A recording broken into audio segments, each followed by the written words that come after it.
എല്ലാവർക്കും സ്വാഗതം. ഈ റിവ്യൂ ഇഷ്ടപ്പെടുവാണെങ്കിൽ ഒന്ന് ലൈക്ക് ചെയ്തും സബ്സ്ക്രൈബ് ചെയ്തും ഹൈപ്പ് ചെയ്തും സപ്പോർട്ട് ചെയ്യണേ.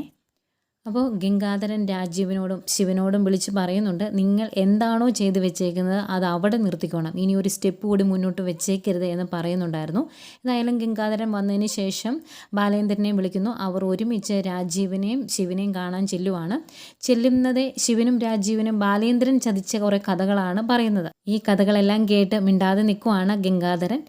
അന്നേരം ബാലേന്ദ്രൻ പറയുന്നുണ്ട്, ഏതായാലും ചതിയുടെ ഒരു കഥ ഞാൻ അങ്ങോട്ടും പറയാമെന്ന്.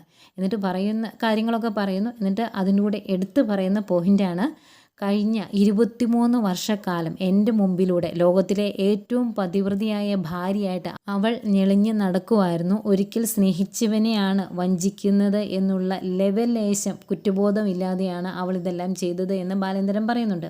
ഇതെല്ലാം ആയിട്ട് കണ്ണും വായും വീഴ്ച നിൽക്കുവാണ് രണ്ടുപേരുമേ. ബാലേന്ദ്രന് വൈജയന്തിയോട് ഇത്രയും വൈരാഗ്യം തോന്നാൻ കാരണം ബാലചന്ദ്രൻ്റെ മനസ്സ് മനസ്സിലാക്കിയിട്ടില്ല. ഒരു നല്ല ഭാര്യയായിട്ടില്ല, സ്നേഹിച്ച് ചേർത്ത് പിടിച്ചിട്ടില്ല. എപ്പോഴും ഒരു പുച്ഛഭാവത്തിൽ ബാലേന്ദ്രനെ ഡീൽ ചെയ്തു. ആ ഒരു സങ്കടം മനസ്സിൽ എപ്പോഴും ഉണ്ടായിരുന്നു. അതിൻ്റെ കൂടെ ഈ വഞ്ചനയും കൂടെ കേട്ടപ്പം എല്ലാം കൂടെ പുറത്തേക്ക് വെറുപ്പായിട്ട് പുറത്തേക്ക് വന്നു. അതാണ് ബാലേന്ദ്രൻ ഏറ്റവും വലിയ പ്രശ്നം. സ്നേഹിച്ചൊരു ഭാര്യയായിരുന്നേ ബാലേന്ദ്രൻ പണ്ടേ അതെല്ലാം ക്ഷമിച്ചേനെ. ഏതായാലും ബാലേന്ദ്രൻ എല്ലാം മനസ്സിലാക്കിയിട്ടുണ്ട്, എല്ലാം അറിഞ്ഞിട്ടുണ്ട് എന്ന് അവർക്ക് രണ്ടുപേർക്കും മനസ്സിലാകുന്നു.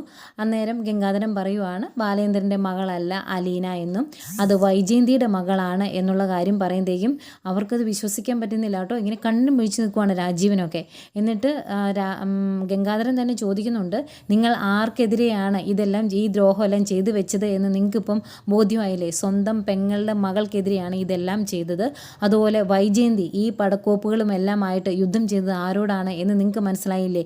സ്വന്തം മകൾക്കെതിരെയാണ് അവൾ നിന്നത് എന്നൊക്കെ പറയുമ്പം ആകെ ടെൻഷൻ ആകുന്നുണ്ട് കേട്ടോ അവർക്കും. ഇത്രയും പറഞ്ഞതിന് ശേഷം ഗംഗാധരൻ ചോദിക്കുന്നുണ്ട്, ഇനി പറ അലീന എവിടെയാണ് എന്ന് ചോദിക്കുവാണ്.